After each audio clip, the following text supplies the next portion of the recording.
Als Països Catalans és costum celebrar l'arribada de l'estiu amb la festa de Sant Joan i ho celebrem menjant la coca de Sant Joan. Els orígens d'aquesta tradició remunten a cultures precristianes vinculades a les primeres collites de blat i al culte al sol, gran benefactor de la vida arreu del planeta. No és casual que la cristiandat fes coincidir la celebració de Sant Joan amb el solstici d'estiu, una manera de mantenir un costum que apareix a totes les cultures ancestrals de la Terra. Actualment la coca és un element gastronòmic molt arrelat a la identitat cultural dels Països Catalans. Obradors nous i de sempre, com la dolceria Alberic de Berga, coneguda com a Cal Pastelero, amb més de 120 anys de tradició, mantenen viu el costum d'oferir aquest menjar tradicional que no falta a cap llar catalana la nit de Sant Joan.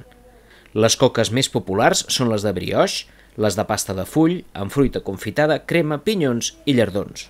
Doncs les coques de Sant Joan hi ha diverses maneres de fer-la, que pot ser o de pasta de full o de brioix. La de brioix consta de farina, llevat, aigua, ous, mantegues, sucre, i la pasta es deixa fermentar i quan està fermentada doncs la pots fer els farciments que vulguis. Sol ser de fruita confitada, que és fruita amb sucre, i després també s'hi pots anar afegint coques de crema, coques de cabell d'àngel, coques de greixons, també pot ser farcides amb nata, amb crema, amb nata trufada.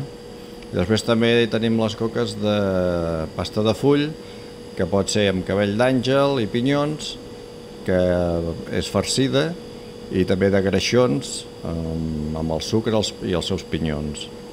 La coca de Sant Joan es pasta un brioix, es posa a la màquina a la pastadora i s'hi van afegint els ingredients de sucre, llevat, ous i aigua i es fa la massa.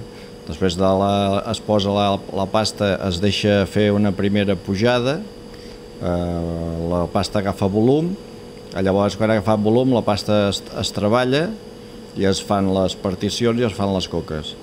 Després aquesta pasta es torna a passar en uns armaris de fermentació, que torna a fer una segona pujada, llavors quan ha fet la segona pujada llavors ja pot anar aquesta pasta al forn amb els seus ingredients de sucre, pinyons, crema, fruita, i al forn s'hi sol estar uns 15 minuts amb una temperatura de 170 graus així, 15 minuts i ja tens la coca a punt de menjar. Així, la nit de Sant Joan, la nit del foc, la nit de les bruixes, la nit més curta i la nit on celebrem que ja ha arribat l'estiu, tots gaudirem d'una coca que rememora antigues tradicions del país, lloant i celebrant la primera collita de blat i l'abundor de vida que ens proporciona el sol. Bona revetlla de Sant Joan a tothom!